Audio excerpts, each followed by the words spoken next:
Hi guys, it's Amy and I want to share how I did make my cover, and I showed you my cover of my art journal in my previous video, and I wanted to do a little flip through a couple of weeks projects and show you some of the materials that I use for my art journaling. I wouldn't consider myself an expert by no means. I am just dabbling in this right now. You know, I've always known art in my past, but I just have never done this kind of messy, fun art before. So, the first I want to show you some stencils, and these are all Heidi Swapp stencils, and this is one that I use for the cover. It's these butterflies, and I also used, this has 3 different shapes. There's stars, hearts, and circles. Sorry for the glare, but I used the stars and the hearts. And then on my cover, which you can't see because it's had a lot of layers, this is a 12 by 12 mask, and I used these chevrons for the cover. So, my cover is gessoed. The first thing, it looked like this, and the first thing I did was I opened it up and laid it out flat and put gesso on it, which looks like this. This is a small container, and this dries white. This is acrylic gesso made by Liquitex. You can also get black gesso and clear gesso, but most of it comes in white. And then what I did was build up with layers of spray mists like Lindy's or Tattered Angels, anything on hand. And then I did some stenciling underneath with the chevrons. And then the butterflies were done with this acrylic modeling paste, and this is a pretty big container. This is from Dick Blick, and it's good to have on hand.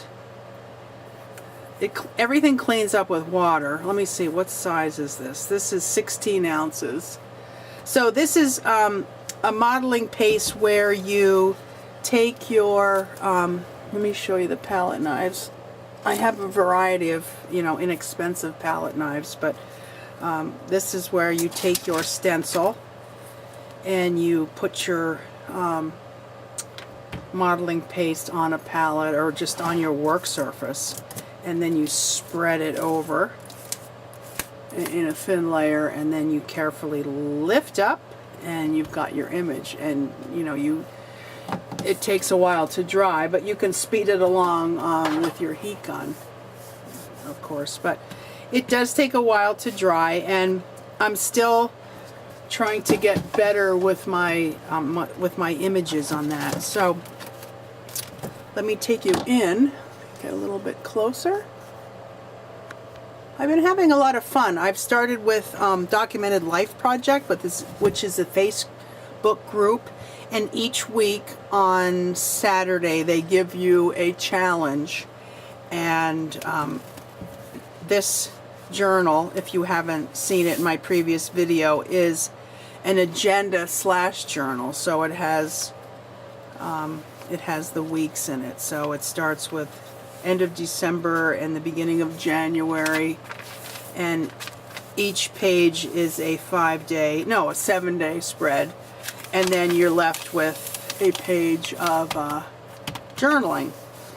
So these things are called tip-ins. I don't know, depending whether you tip in or tip out, but this is watercolor paper, which is adhered with washi tape. So that's what all the colorful edges are.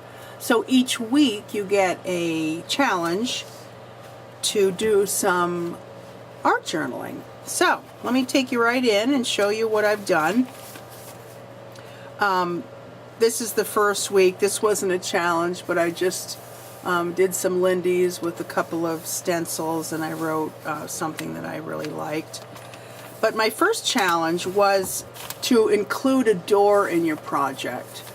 And This is a picture of my my front door. You can see how glossy it is. So what I used over top after I was done was this heavy gel gloss, and that seals everything in. But that's not necessary if you don't like that gloss look. Let me take you in just a little bit closer to see the detail. Mixed media is a lot of layering, so I had fun using different stamps. I used like a screen print stamp here. It looks like a screen. I can't get my hands on it right now.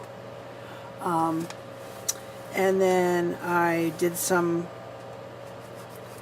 well, I can reach these two. These are great backgrounds with some script and this Leonardo da Vinci type of printing, and I just put those on with either Memento ink or StazOn. And so I've layered that on. I've used stickers here, and my word for the year is possibility. So I put open to possibility. I've added some little silver metal star embellishments. I've done this is where I need to practice. I've done some stars with my masking medium. No, modeling paste, which they didn't come out very clearly, so I had to outline them with a black pen. So I used my gelatos over that and just had fun with the picture. Around the actual photo, I used this Bic whiteout pen, which it's a correction pen, but it comes out, you know, it doesn't skip. It comes out very clear and thick, and it just works out for something like this. I mean, even if it's a little bit wet. So that's my first week, open to possibility. And I'll fold that in because that's a fold in. The second week we had to include a selfie. So this is my selfie, and I titled it, I don't like to title anything, but I just put words on it. I put change is in the air, and that's a picture of myself from last summer. And I've just layered some things on here. I have some Filofax tissue. I've got some doilies. I've got that stamp again. I've got some paint that I've put on with a, not with a brayer, but with a scraper. This is my scraper. You put the paint on and you scrape it along the page. I've got a Tim Holtz ticket, some stamps. This one says Life in Pictures. A sticker that says happy. And I didn't write about it, but I'm going to include each week why I chose this. And my happy change is that I'm retiring at the end of this year, and I'm really looking forward to more time to do creative projects. So that is my happy change. And then the third week in January, I decided to do it on the inside, and we had to incorporate an envelope to our piece. And this was an envelope that my niece sent me, and it had it was a thank you card for Christmas. And I had, well, on the front of the card it had these little Russian dolls, and I put 3 coming out of the envelope. And I have some I really love these Tim Holtz stamps with the pen nibs. And then this one is Live Your Life. And then up here, underneath, I layered my school district calendar for the year that I will be retired, which is kind of a joke because when we got it at work the other day, I kind of waved it in front of my colleagues, and they said, "Oh, return to sender." So I labeled this Return to Sender, and it's just kind of funny. So I really like how that turned out.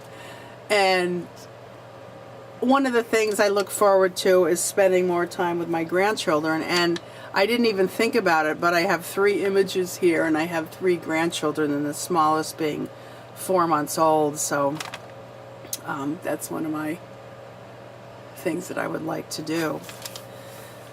So, you can see I started journaling a little bit on this journaling page, and I'm starting to put my appointments in right over here. But I'm still using my Filofax, so this is definitely not taking over my Filofax. Okay, week 4, you can see I'm decorating my my calendar page. I've got a couple appointments, a birthday, and this is Martin Luther King Day. We have no school. This is just a doodle, which I did because I just love trees. And I used to paint trees all the time, but I just took some magical micas here and mixed them with water and painted them over the background. And so this is my tree. And this week we had to incorporate one word that showed through a background. It had to be like a mystery word, and nothing of the background showing except that one word. So I started with telephone book pages, and let me check you in close to see if you can see that layer right up here. And I used my paints. These are golden acrylic paints in the small tubes. And I was making my breakfast, and I was using up the last little tiny bit of butter in the wrapper, and I thought, what a great idea, butter. You know, everyone's got create and dream, and you know, I thought this would be just so intriguing. Just put butter, because it's kind of a spoof on our New Year's resolutions to, you know, don't go overboard. You have to include a little bit of butter. So I added some flowers and some little free drawing here. On the flowers I added these long stems with little petals, and in the center I added stickles, and then on top put glitter. So I did write about this, and I put up here, okay, so this week is kind of a spoof on all those New Year's resolutions. Butter. Sometimes you just can't live without it. And then life is good with a little bit of butter. So that is this week. And I have many weeks. How many in a year? 52. But I'm thoroughly enjoying this. Whenever you see a layout that is not shiny, like this one here, I've used this golden regular gel matte, and this clears. This dries transparent, and it is not shiny. Mod Podge I use to brush on the page and then put my papers down to collage, and then I brush over them. So this is very good for that. And this is a gloss Mod Podge. I showed you the gel, not the gel, but the gesso. This is the gesso. And then for the shiny page, like this one with the door, this is the heavy gel gloss. So I did make an order to Dick Blick and another art supply store to get my some more paints. I found that I need some more vibrant paints, and I wanted some medium that it's called a glazing medium that thins out your paint so that they become transparent, because I'm finding that my sprays are just not vibrant enough. They've got a lot of nice pearlescence, but they don't have that darkness and that vibrancy. So I'm going to try this glazing medium. So I'm learning a lot each week. So I hope you guys like this. we'll keep you posted. I'm still working on my December album, and Valentine's Day is coming, so I gotta make Valentine's Day cards. Okay guys, so thanks for stopping by, and we'll talk to you soon. Bye bye.